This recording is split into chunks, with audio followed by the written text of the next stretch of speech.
into the main chat room. Not to worry, we can click on it.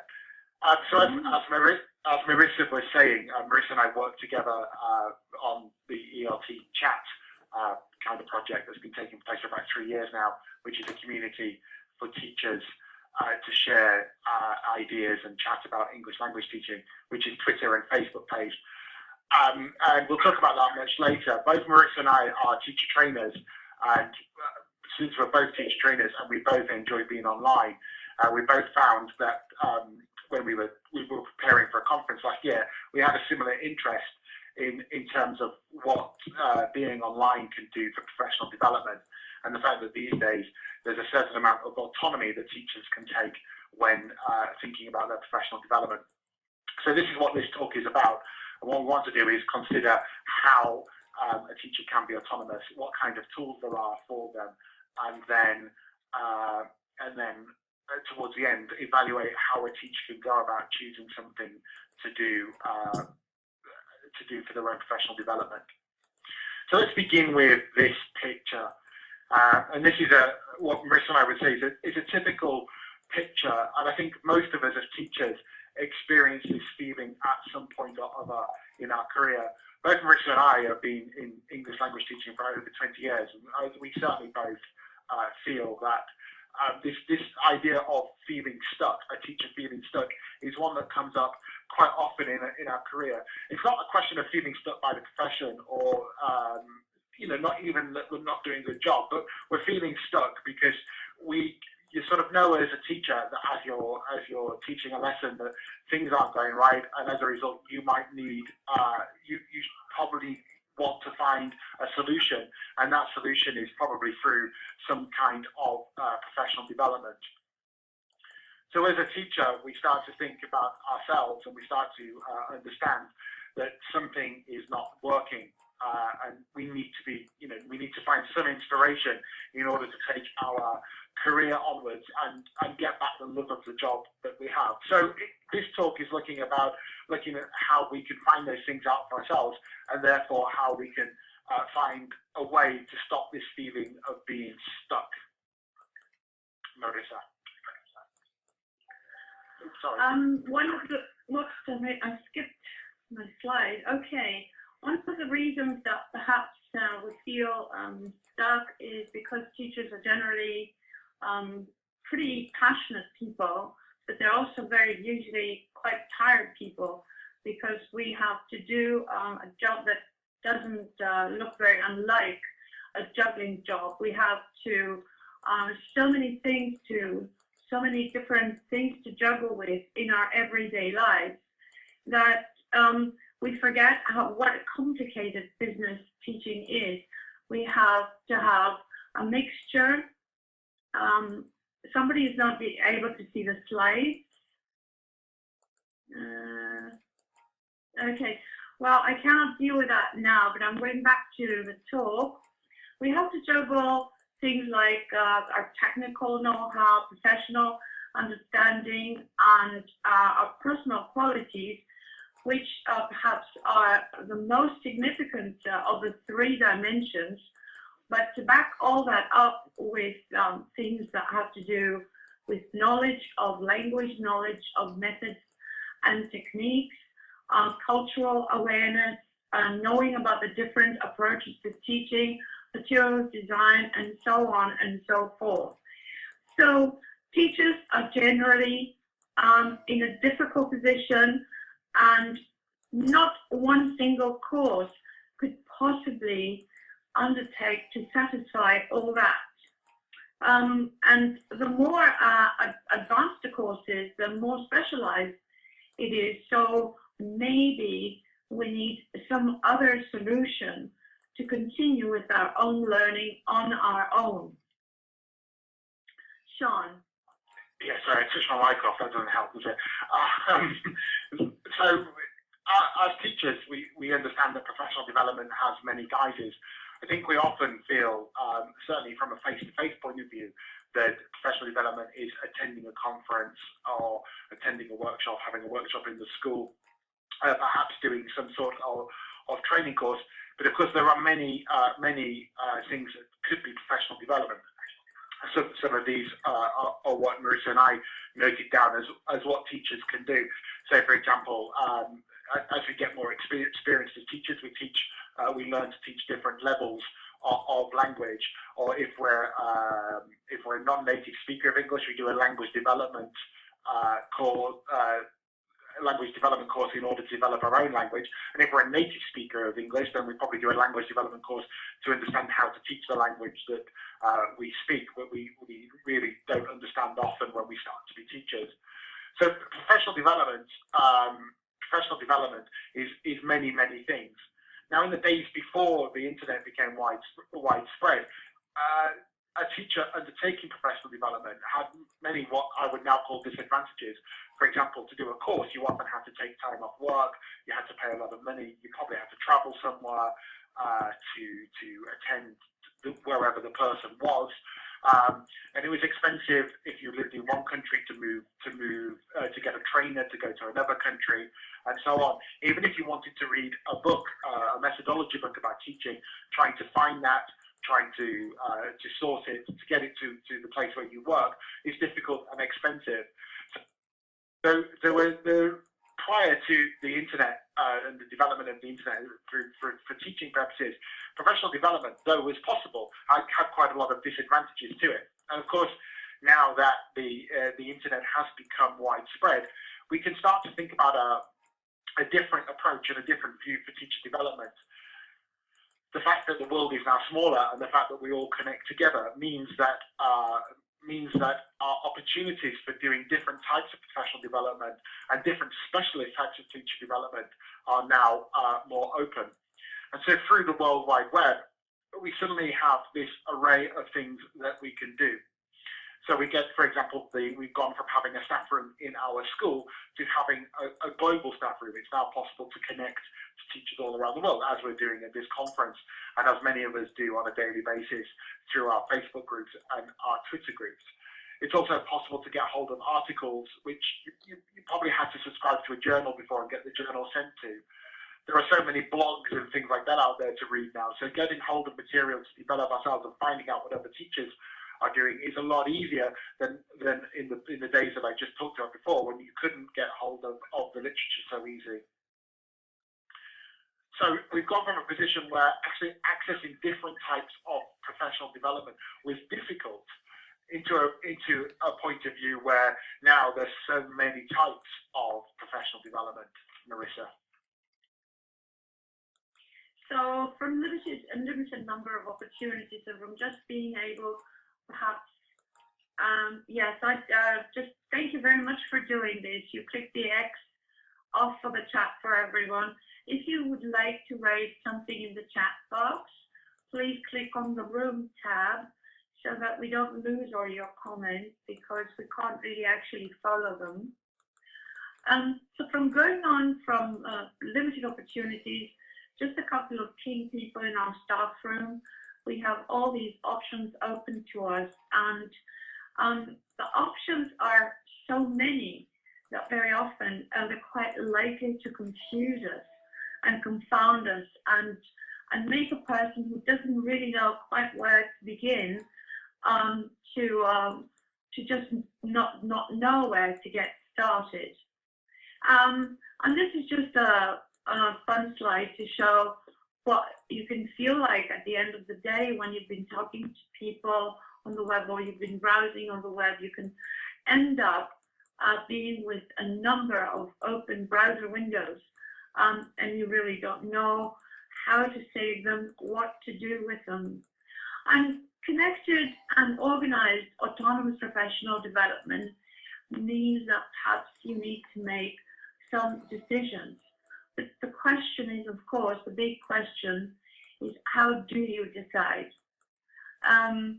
A lot of people are capable of doing this, but the vast majority of us can kind of flounder with 22 browser windows open at the end of the day and not really knowing how to go on. So how do we decide? I think perhaps one of the questions we have to ask ourselves, and perhaps one that we may need to decide first for ourselves, is to kind of understand what we need to develop, in what areas we need to develop. Most of you, I would presume you know how to design syllabuses and courses for your learners. So in some way, you have to be your own doctor. You are a person that provides help and ideas for language development or educational development to your learners.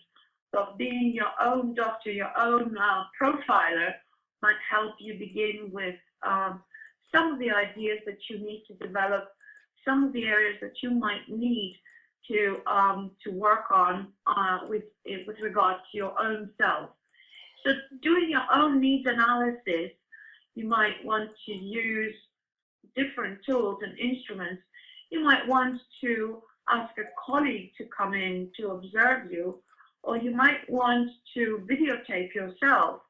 And in the absence of a colleague who could help you identify some of your issues and difficulties of areas that need development, you might put that out on the web, on YouTube, maybe as an unlisted or private video, and invite colleagues from around the world to give you ideas, comments, and suggestions. This is a very simple instrument that I use for myself. I learned it from Rod Balaito many years ago on a teacher development workshop. And it's a good instrument to begin thinking about in terms of yourself. And the three main areas outlined, the headings are personal qualities, professional understanding, and your technical know-how.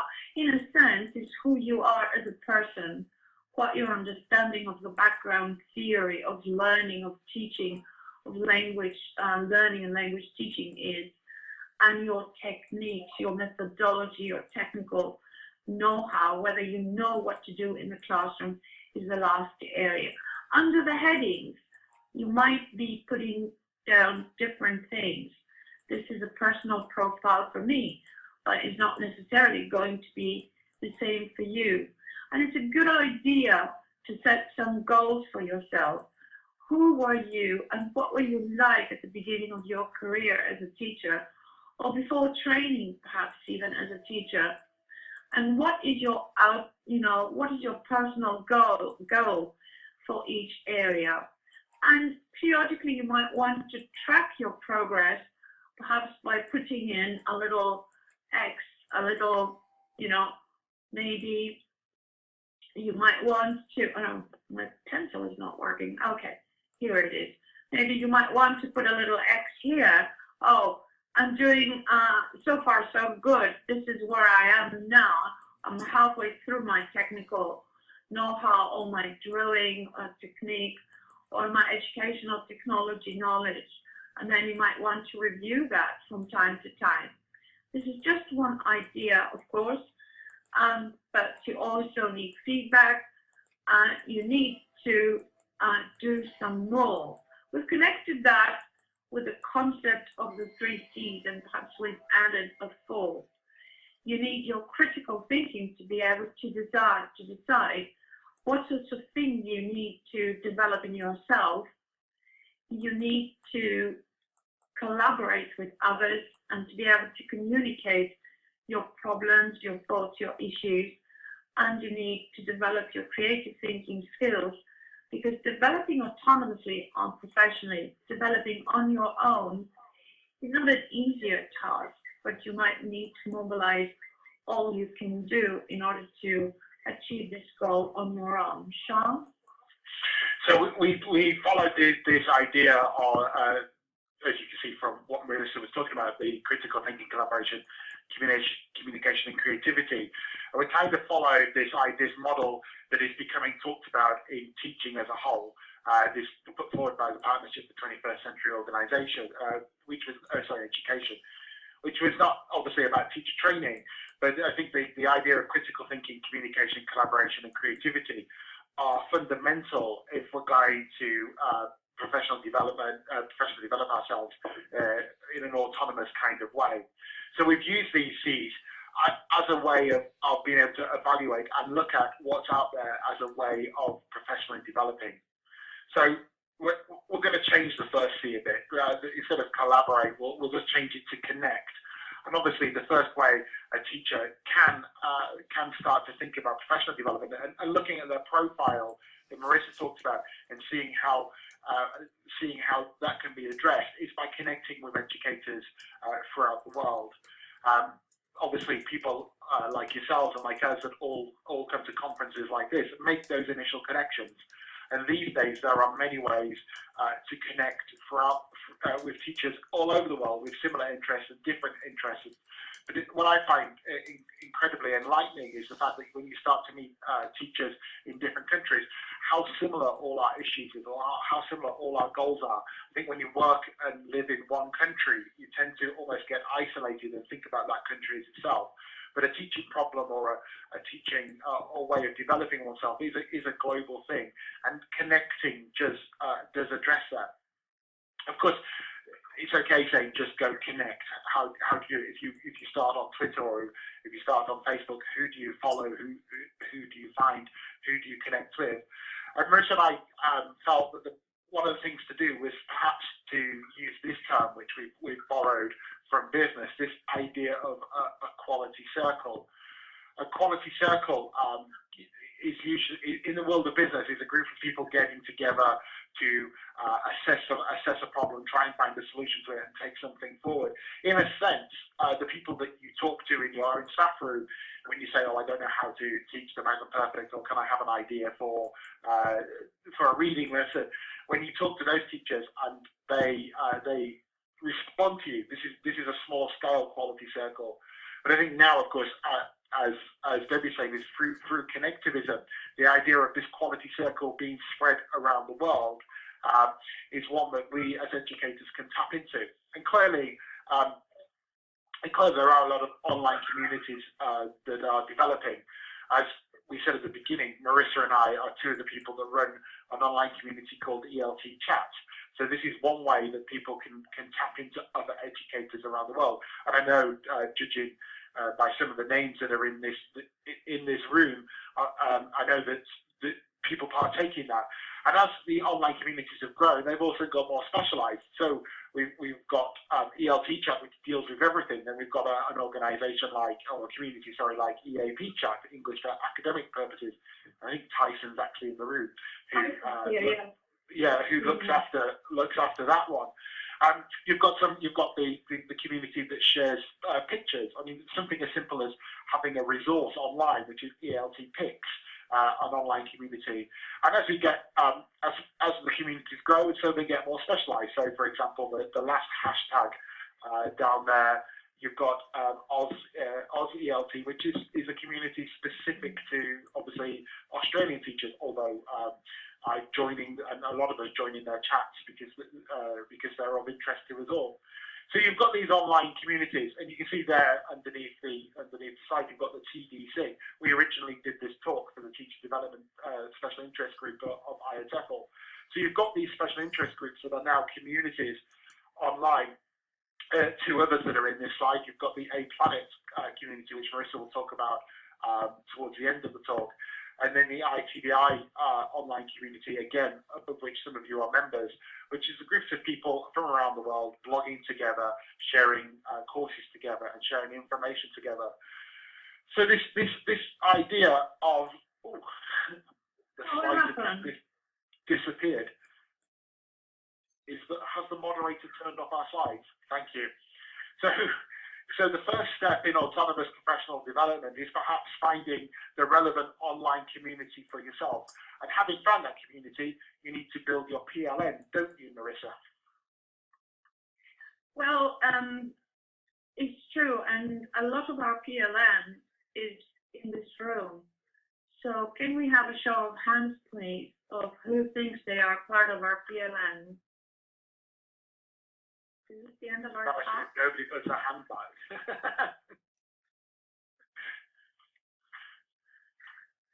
Can people say something about who thinks they are part of our PLN? Yes? we've got 4 or 5 people put their hand up, which is quite nice. And they are people that I would consider to be part of my PLN as well, so that's good. Yes. And Chuck and Vance. Yes. And Jennifer. Okay, great. So you're already part of our PLN. We hope we are part of yours. I think it's true that we knew each other, Tara, long before we met. When we met in what was it, Brighton for the first time. It was just a recognition. It wasn't just a getting to know you. It was meeting someone who felt like an old friend already. I want to go back to, if I'm allowed, because I think we have a little bit more time than we had originally thought. Can I go back to something that Shaun said earlier about quality circles, which we believe we are. We believe we are a quality circle already, and that kind of resonates a lot with what Dr. Sugata Mitra said yesterday in his opening keynote presentation about learning is now in the cloud, and we are such a wonderful example of learning in the cloud. We are self-driven. We are, we know our own needs perhaps, or could be trying to understand them a little bit better. And we are a quality circle in the sense that if we band together, if we come together with a problem, we can probably sort out our problem, because it's all about problem solving. And our issues and our difficulties in the classroom, our difficulties in our own development, they are problems that we can solve collaboratively and that we can solve by working together. So building your PLN, your personal learning network, or as Shelley likes to call it, passionate learning network, is not such a bad idea. In the old days, it could be a couple of willing or unwilling people in your staff room. But hey, where could you find people who could be there 24/7? Someone is always online if I need help, if I need a link, if I need to read something, if I ask a question. Can you say the same thing about someone who comes to the same staff room with you every day of the week? I think it's not quite the same, because there are various reasons. People are not always willing to help.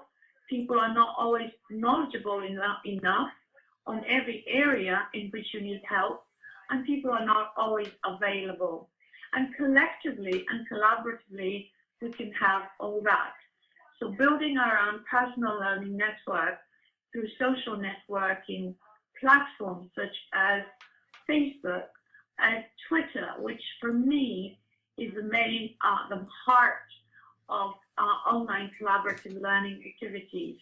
And by using other Web 2.0 tools like blogs and bookmarking tools like Delicious and Eagle and so on and so forth, are important first steps.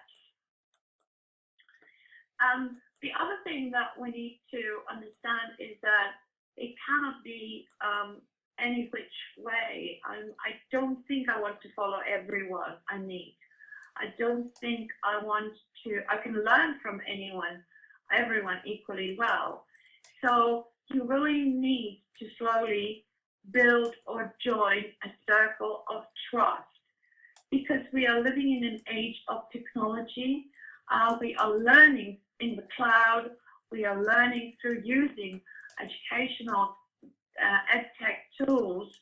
But in reality, we really mustn't forget, we must remember that it's all about people. It's about people we trust, people we respect, people we admire, and people we think we can learn from.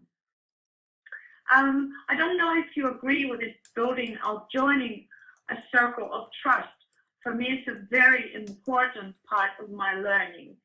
If one of you in my PLN quiz in this room now, if Tyson or Chuck or Vance or Shaun, I can't see all the names now, forgive me if I'm omitting someone, if they tweet something, because they are people I trust, I pay attention, I will follow the link, I'll see what they're thinking about, I will make a note of it, and I will learn from them. So we have to trust. And we can build our own circle of trust, or we can join a circle of trust, a PLN, which is already in place and seems to be working by joining one of these platforms.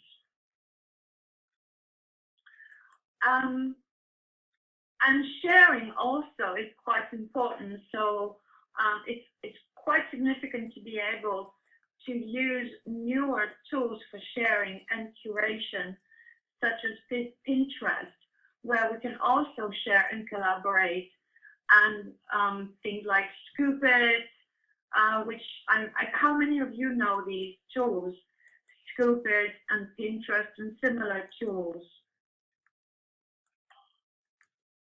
Okay, great. Sharing, resources, reflections, yes, okay. If we have a couple of minutes at the end, I'm going to put up a couple of links for you. I think on Scoop It you can curate up to 5 topics, but on Pinterest it's really unlimited. So do play and experiment with these online tools, and also it's also a great place for you to find people who are already curating good content and start following them. You could do, you couldn't do any better, but to follow everyone in this room. So can I ask you perhaps to write down your Twitter handle? I'm going to begin with mine, which is next to my name. No, it isn't. So follow me on Twitter. Follow Shaun Wilden. It's not just Shaun, it's Shaun Wilden. And follow us on Twitter, and also follow some of our followers, because people I follow are also important to me. They're part of my PLN. Shaun, I think it's you. It is. So still with this model of the C's then, we were talking about the 4 C's, and our first C was the connecting, and our second C was curating. And of course, so the third C from that is to create, so going from curation to creation. And I think many teachers started blogging for this very reason. I think there's a lot to be gained from blogging and from following blogs. Of course, you could use blogs for curation, because you could collect people's blogs and you learn from them. And you from that point of view, you start to understand what others are doing, get ideas, and feel inspired. I know that following and reading blogs on a daily basis gives me lots of ideas for my teaching and my training, and also challenge me to think about things in different ways. But once we've got a blog, we can, of course, have a conversation, even if it's only a conversation with yourself. For example, I keep a blog on my interest, which is mobile learning. I keep a blog about apps. Now, I blog them simply because it's a place for me that makes me think about how an app might be used in teaching, what it can do, what it couldn't do, how it will fit into the scheme of things. It's a bonus for me that people read that blog, but that's not why I blog. It's almost like a personal way of developing myself. Thanks for, there's a nice post there to read about content creation that Debbie just put down. So we can go from curation to creation and start to think about what we're doing. And these days, there's not just blogging through WordPress or Blogger and those kind of things. We could also have online journals or journals that work on our mobile devices, like Penzu, which is on the side there. As a way of reflecting, most teacher training courses, when you do your initial teacher training, instill into you the idea of reflecting upon your lessons. And I think once we get out that training course, it's a skill that we've learned, but we don't always apply. And being a reflective practitioner is important in order to move forward and to develop yourselves. So we've got this idea of being able to create in a way that people can see. When I showed you those that list of different professional development things that you could do at the beginning of the talk, one of those things was kind of action research, and I think this is where the internet and the tools on the internet have really added and made it easier. When we wanted to do action research, or when I wanted to do action research at the beginning of my teaching career, it was often quite difficult. I mean, if you've got an action research and you want to get it published, that's quite difficult. But of course, now you can publish yourself through blogs and through a lot of online magazines. And also, when you want to get comments and ask for assistance for doing action research, then the internet through the quality circles, through the PLN, through the blogging is a way to be able to do that, and a way to get your ideas out there, which has never been there before. And as Marissa noted earlier, and we were talking about in the discussion, but there is now YouTube. I think we all go to YouTube to look at funny clips or this, that, and the other. But one of the astounding things that I find about YouTube is the amount of lessons that you can watch on there, or the amount of students that post themselves on there. I think it's amazing how many students video themselves and ask for comments about their language learning. And a lot of teachers video their lessons, they put them up there. And you as a teacher, even in an isolated play context, can now have access to seeing what teaching is like in different places. So this idea of creation, by videoing, by blogging, by keeping journals, but creation that have an audience that we don't necessarily have before. And of course, you could do something like have a webinar. I mean, obviously, this is a nice online conference. I think so, yeah. Having a webinar and taking part in a webinar. So these days, there are so many. Marissa had this slide with the confusion. There are so many different webinars going on that if you have an interest in a specific area, be it EAP or business English or classroom management or using video, most of the time you can actually find an online session that will address that area. So many tools that are now out there for it.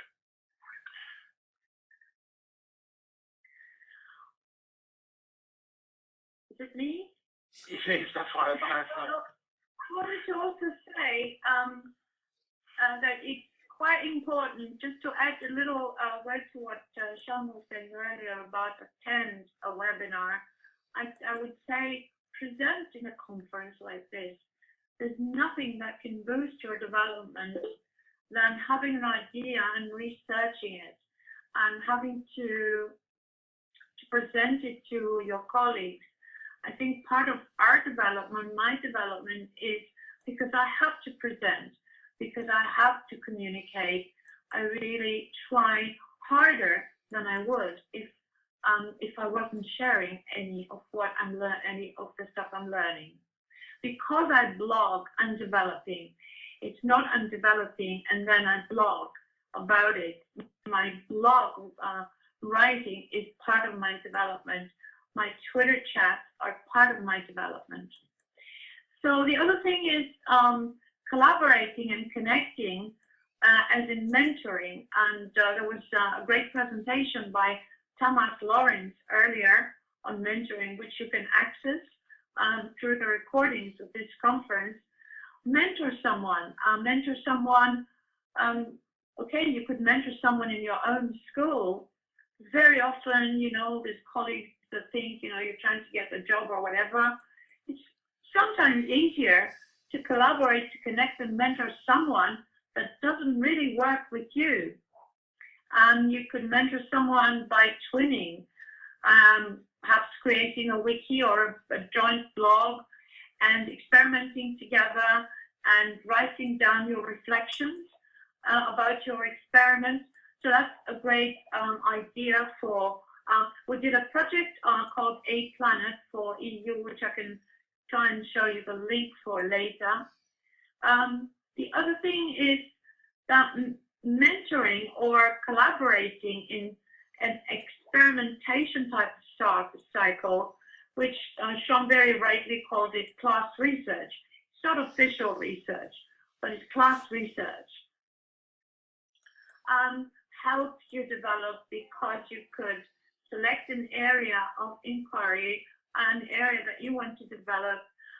You could try it out with your learners.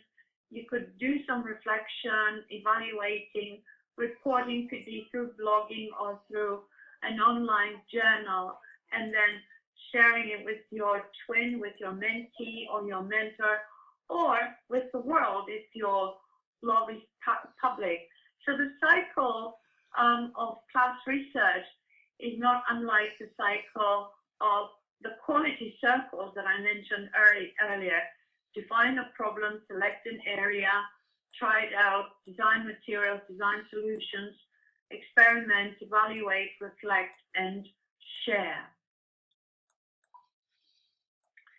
And this is really what will bring you higher or develop your skills in the path of your professional development. We all begin as teachers somewhere along the line, but we develop our skills, we develop our knowledge, we become designers of materials, we become bloggers, professional or amateur, for our own development. And then later on, we may write materials for a publisher, we can become professional or not professional, but just like us, presenters at conferences. We can train, we can develop into areas such as teacher training, and who knows, one day we can even become gurus, which is perhaps quite unlikely, but it's not a bad ambition to have. I think Shaun's turn now to look at the cycle, just to recap on the steps of the cycle that we have been trying to promote to you. So obviously we've been trying to show things that are aimed at helping people like ourselves professionally develop on our own. And I think because we're now in a world where there are so many resources out there, it's important for us to come at that with some sort of plan. Marissa showed you that the circle about where you start, you share, evaluate, and so on. But I think this is the whole process of what we are talking about. Elizabeth, she says that so somebody does say she's a guru. That's all she's doing. She puts it out there every time we do the talk. So somebody goes, but you are a guru. There you go. Yeah, Elizabeth says it doesn't make me a guru. You know who the true gurus are.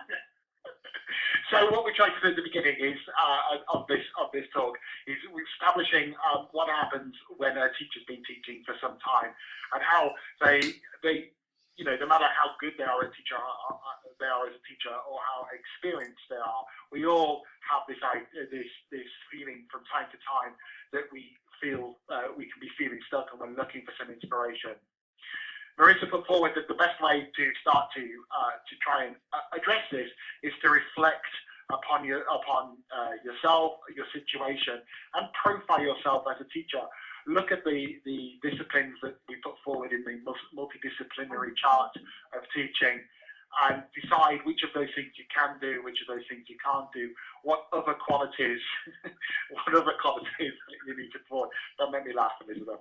And then having profiled yourself, you can then begin to connecting with people and connecting with circles of trust that you feel you're going to benefit from. Having done that, you should make an action plan. What are you going to do? Are you going to start by curating, creating, watching something on YouTube, reading so many blogs? And if having made your action plan, you're still not sure, or you want further guidelines, then use the PLN and your circle of trust in order to find the best option for you. So you should consider what your priorities are. What do you want to improve first? Is it just getting rid of that feeling of being stuck, or do you need further training? How much time do you have available? I mean, we don't have time to read all the tweets that come in on a day. We don't have time to read all the blog posts there. Do we have time to attend a webinar, to do a course, to watch a lesson, and so on? Also, we should bear in mind that although the internet has opened up this world of autonomous professional development, it still can cost you money. I mean, doing a course online can still be expensive. You know, so are we looking at free professional development, or is it something you want to invest in? And again, this might come back to what your goals are and what benefits you want to get from doing professional development. So that's an overview of what we feel that these days. We started out before the internet with very limited ways of being able to professionally develop ourselves, and now we've gone to the other extreme with far too many. And hopefully applying these steps will help you as a teacher find the best path for you to develop yourself. And so thank you very much for listening.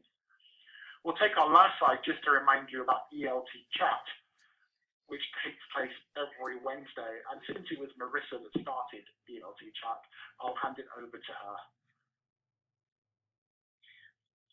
Okay, I don't want to say very much about ELT Chat because most of you here are ELT chatters.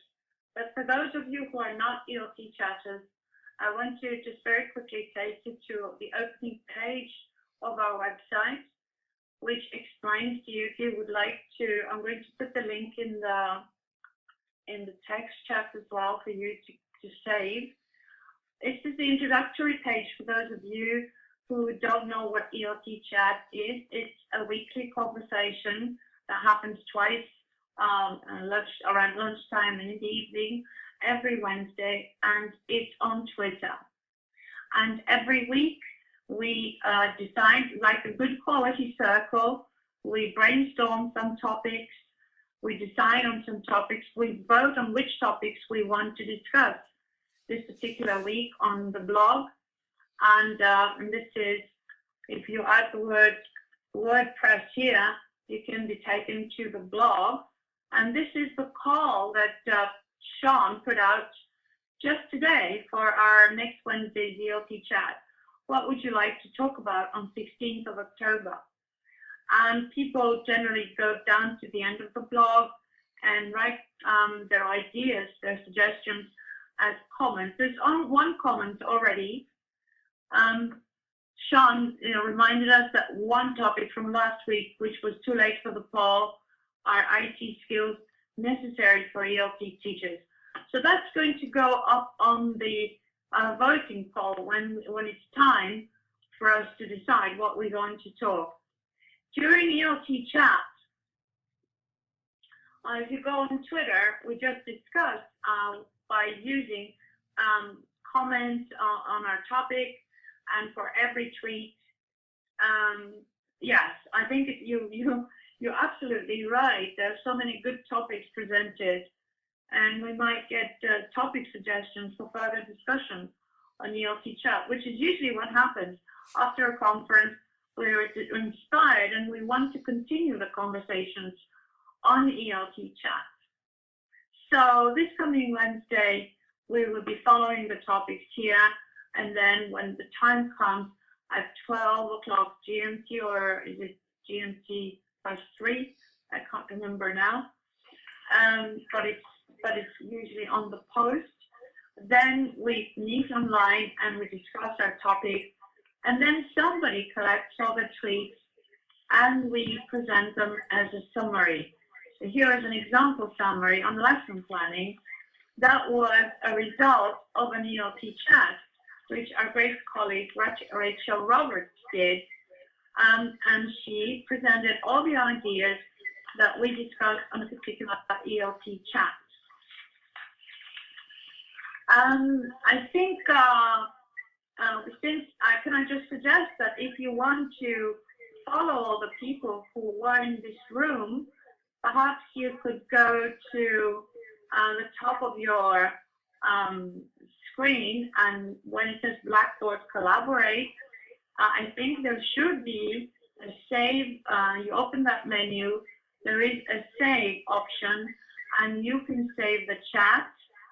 So you can save the chat as a text in your computer, and then you can copy all the Twitter handles and go onto Twitter and follow all these good people. Shaun has to leave because he has a presentation on the IATEFL Learning Technology SIG, which is also happening this weekend, and he's organizing. So I've just lost my co-presenter. I'm still here. We have. Oh no, you're still here. I thought you said you were going. I am in a moment. I wanted to see what you had to say. Can we go back to our slides? I'm not going to share anything else. I will invite everyone to be online on Wednesday lunchtime or evening, but I would like to see if there are any questions right now. And perhaps you could ask a question. Elizabeth is a big joker. Oh, That's the last time I buy her a drink at IATEFL, that's for sure. So anyone has a question that they would like to pose? And of course, all that we've said doesn't mean that we don't want you to do courses, because both of us work for teacher training institutions. Yeah, we need you to do courses. And basic training is necessary, or advanced training, but then what you do after that is what we're suggesting. So, any questions? Well, we have to keep ourselves in jobs as well. Go to the file at the top, Leo. Go to File, Blackboard Collaborate, where it says at the top, Blackboard Collaborate. Go to File and then Save.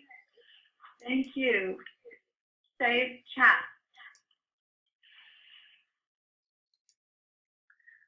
This presentation is also available from the previous time we did it at IATEFL. It's available on my blog. I think if we have the recording of it on my blog if you want to follow it again, but we will have the recording on this platform as well. And you can see the slides there as well. Here it is. So thank you all. I'm going to pop off to the other conference now. I'll see you all again later. Thanks, Marissa. Thanks, Shaun. It was always great. It's always great to talk with you and fight with you. Always. See you out there. See you all at the LT channel on Wednesday. Yeah, definitely. Bye. Bye. Would you like to ask any questions? Would you like to chat amongst yourselves? I promised I would give you one more. Oh, lovely. Thank you so much. Can I just share one more link with you on Mentor Mob. Just 1 second. I think I will stop the recording now. I will thank everyone and stop the recording, because the session is over, but I will.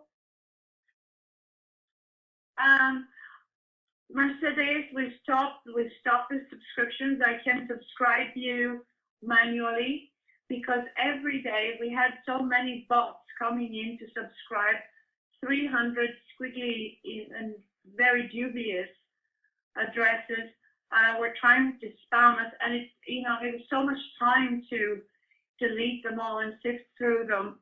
If you want to subscribe to the blog, I will, subscribe you manually. I should write something about that. Sorry about it, but it was just too much.